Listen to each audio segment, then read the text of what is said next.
Mga kababayan ko, update po tayo sa pagkawala o sa pagkatudas ni Ayan Minyusa. Naku po, naninindigan po ang isang konsihale sa kanilang barangay. Handa po daw siyang magpakulong dahil ang tinutukoy nilang suspek walang iba kundi ang ina ni Ayan Minyusa. Pakinggan po natin ang buong testimony ng konsihal at iba pa ang nakasaksi at pagdududa sa pamilya ng biktima na sila ngayon ang tinuturo ng kapitbahay, kabarangay, netizen at ibang tao na gumawa sa pagpaslang na karumal-dumal sa 2 years old na bata dyan sa may Butuan City. Without further ado, let's begin. Daning ako sir kay wala ko ilaing gisuspek. Sila ra gyud sa ilang pamilya kay wala ilaing nga gibantayan. Bata lang nila kay ikaw mismo inahan makasayad kasi mga anak ug nag-unsa din ha. Ha? Wala ko ingon ako na wa ko mahadlok. Kay ako sir, ako kahadlok sir. Nahurot na akong kahadlok. Mao na sir. Mao na nahurot na akong kahadlok. Sukad pa sa una. Ang akong kahadlok nahurot na gyud. So gipangutanan nimo ang mga gidikanan ani diha pala ha. Oo, diya pala anang pagkuli na ko gikan ko seminar. Ikaw dan kumusta man ang bata sa nawala man to, nawala lagi ko nya sa to pa unsa may imong kuan sa ususpek sa ambot unsa kuan atong bataan nawala ra man. Una sir. Kay isip ikaw nga usa ka amahan bation pud Sir, nimo kagawa. ako nakita sir, wala ko nakita nga nagbati si Kagol, naghilak adlaw lahi sa ubang bata, ubang ginikanan sir nga kanang maghap bitaw nga ginikanan. Mamuhilak gid siya nga akong anak nawala. Akong anak namatay. Inana ba muhilak gyud. Pero dahil naging kagawad nga di sa tamo disclose samtang wala pa gipagawas nga report sa tong mga otoridad. Kaning ako sir, kay ang kaning tao sir, iya matag ka ng huna-huna. Ang akong huna-huna, ako po di. Wala'y magbuot sa akong huna-huna. Kung mapriso ko, ako raman po. Ha? Oray ako sir. Basta ako, dapig ko sa bata. In short, gibarugan nimo ang imong Oo, tungod karon. kay akong Sa imo lang nakita sir, pagduda. naagi ko'y nakita nga dili maayo sa ilang gibuhat. Sa akong mga mata, tulog ko ka gabi dito sir, nag-antos dito. Nakita po nako sir, nagibaho ako napansin. Daghan mi nakapansin nga ado nagibaho nga nakita na mo nabaho na mo At ginagawa. mag-ato sa baboy Dito kidoro. sa baboy sir, lahi mao yung baho ato gapon. Ako nakuan. Bisan si Mamita Bugayon ningon no, baho gid wad ikuan. An sa wad adto ari gud yawan anak ko. Nagibaho na singon ako. Kay katong yang gidagutan nga mga kandila sa kwarto. Usa to akong duda nga dito ang bata. Mismo gali ang pagkumangko ni John Ray nga John Ray Mendoza, pagkumangko babae nga. Oo. Mismo ganingon nang limbawot ko akong balihibuwad ba. Musuot ko ng kwarto ha. Hadlok ayo na agi ko'y napansin kadi maayo. Di ba gipasod na to kagawad ng mga otoridad? Wa man nakita daw. Wala lagi sir, wala naman diha. Katulong ni sir. Klaro jud nang imaho jud. Daghan kay mi, dili kay ako lang. Oh. Daghan kay mi. Kato nga baho dili na normal, dili lang Dili kay na ko sa normal. baboy, Lahi ra yun, iti sir, sa kay- manok kun sa Bisan bali. dito ko sa iba sir, kaw katong balimbing. Tao na gito nga baho. Ana ikot sa akong baho, ako abaron ito. Daghan kay mi, dito sir nagtapok ni taga Basag, taga Tigaulan, taga Dao niingon. Wad baho gid wad, iko baho gid. Iko kana. Lunes pa na sir, baho ng bata. Mo to nga ni ana dayon ko. Dili na ta mamalik. Dili na ta mamalik kay nasuko naman to asawa ni Dennis. Unsa kuno giingnan pa ko niya ikaw kagawad man ka. Ngano nga magakabadlong aning mga tao din na marking target sa kunataran. Oh, giingnan pa ko niya sir. Pero naman siguro na Ross kay nangita man na sila sa bata, concern man na sila sa bata. Wala na mi ana, wala na mi nadili na maayo ang yung kuandre nga sige ra mag-ani dinhi. Di na mi katulog. Ang inahan. Ang dili katong Dili. silingan niya. Silingan. Igagaw Murag- so ni Jundre. Ay, suot. Yan. Ayan, okay. Na ana nga tahin katong na ay Katong ingon nimo gyud nga gidagmalan posible? posible Gidagmalan. nagmalan Oh, na ang bata sig bago utong ba. Siyempre, nabi ay portion sa bata, wata rin ang itlog baron, Oo. na nadiri baron, unat ang kugo baron, mo ni akong panag. Ang imo nakita nga lagom na diri sa Dili siro, Oh. ikaw katong bata, kung makita magalito nga dili palugnas, klaro na ilagom, wa maging masipyat akong istorya sir. Ni ana gyud ko siro, klaro gyud tong bata gikulata to nilag maayo. Gim maltrato to bunal nilag maayo. mo ino man daw ang kuan sa mga butyag. Oh, mo inom magina sila sir. Sige, maginom dito ang siro, katong naami. Mag-inom magina sila nga katong dito mi naami nangita mi sa bata. Sir, klaro lang sir, ako sir, grabe gyud ko gibuhat sa bata. Kung gibuhat na ako sir, nga makita gyud ako ang bata. Hindi. Panggi ato gili mayo. Murag wa lang murag Murag wa lang isla. Simple lang yung kan ba? Uban na pagani siguro pangutan o istoryahon mo indri na mahilak na. Pero sila wala gwa man. Murag wa gini. Nakita man to nako sa kuan singgit-singgit man to.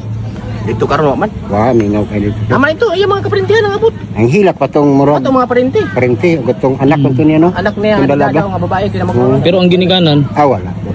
Kilak-kilak. Isulti man gani ko nga unsa kay gikasulti ron sa mga ginikanan kay daghan making tao sir. Nga na tong isa ka tawo nga igbanhay basi suko ng kontra. Ani hilo mo ko ay basi kasokan ko. Apil ko na ilang. Iya maganing gi.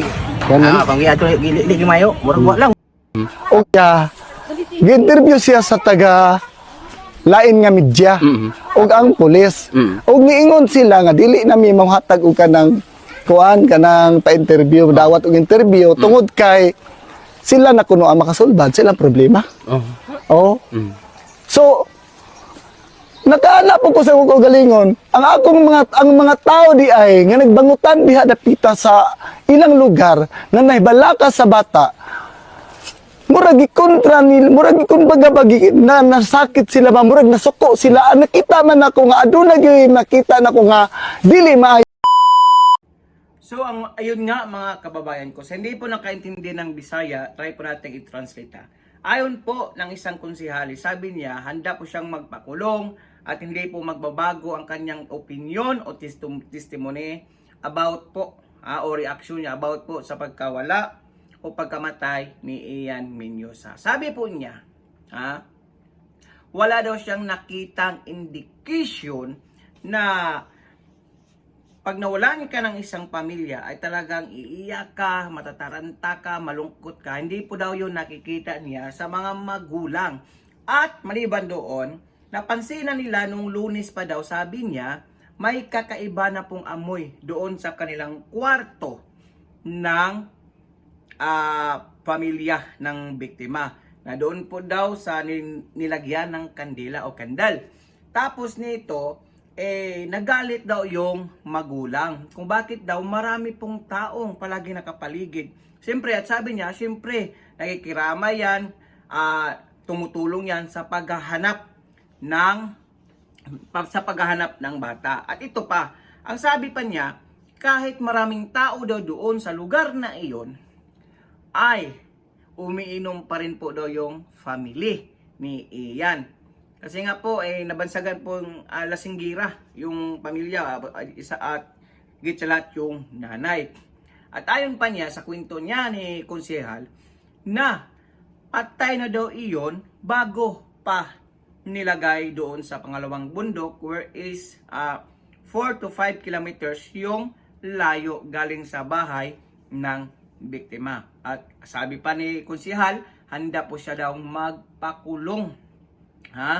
Handa po siyang magpakulong para lamang po sa kapakanan o sa hustisya ni Ian Menyosa. Kita nyo mga kois, nagmamalasakit po yung mga kabarangay, kapitbahay, yung ibang kamag-anak, netizen at buong bayan sa batang nawawala. Pero ang reaksyon ng magulang, ayon po sa kanilang observation, ay mukhang wala po. Wala po itong masyadong, yung bang reaksyon ng isang magulang pag nawawalan ka ng isang mahal sa buhay, especially yung anak na bata pa, no? So, yung tanong ngayon ng taong bayan, ano bang kasalanan ng bata? Bakit humantong sa ganon? So, marami pong mga speculation ng taong bayan, baka daw, alam niyo naman, yung bata talaga, hindi maiwasan na makulit. Tapos siguro nito, nasubrahan sa pagdisiplina. O ayon din ni konsehal, baka po daw ito ay nabugbog, tinamaan sa mga kritikal na body sa ating katawan na madali po tayong mag-collapse o mamatay. At sabi po niya, pag may pasang makikita, indication po iyon sa pagbubugbog. At doon nga, nakita nga na may pasa banda dito sa may cheese siguro. Cheese ba yung sinasabi ni konsehal, kundi ako nagkakamali. So tugma ang kanilang speculation na nabugbog yung bata. So ngayon po, pinoproseso na po ng pulis, ng mga suko, ang lahat ng ebidensya at tumutukoy kung sino talaga ang gumawa sa karumaldumal, nagpagpaslang ni Ian Menyosa. At sana po, pag-pray po natin, matatanggap po ni Ian Mendoza ang justice at may makulong po dito, talagang siguro I think ay sigurado na po, person of interest na po yung magulang ng biktima. Kawawa naman po talaga. Grabe kawawa. Pakikomento po ng inyong mga opinion o reaction sa comment section ng ating video. God bless all. Peace. Bye-bye. Ingat po kayo lahat.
Yeah, strong. Ah!